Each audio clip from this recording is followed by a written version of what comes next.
Three covered call ETFs that you may want to consider adding to your portfolio if you want more income. Number one, ticker ZWB. This is a covered call ETF on the Canadian banks. You can kind of see here with the Canadian banks rallying, the underlying covered call ETF has actually done really well, up about 17% in the last year. On top of that, you've gotten about a 7% dividend yield here since the stocks rallied. It's down to about 6.2%. This is one not too aggressive of a fund in terms of the margin that they have on it and the leverage over the last 5 years, up 40%, in addition to the yield that they've been paying out. Stock number two that you can buy on the TSX, that's a covered call ETF, is ticker HUTL.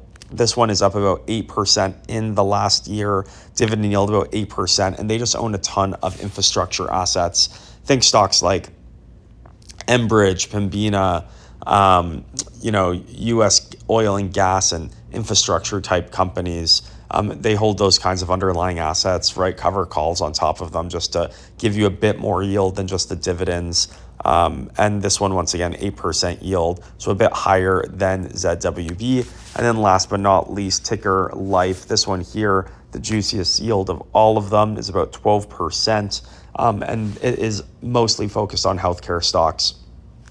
So think your pharmaceutical companies, your drug companies, your insurance companies like United Healthcare and stocks like that. Over the last year, this one has not done as well, just as that entire sector of the S&P 500's dipped. That has also kind of flown into the covered call ETF, but longer term, down just about 12%. So without the last year, it's actually up, and you've gotten that 12% a year. So if you like this kind of content, be sure to subscribe to the channel, like this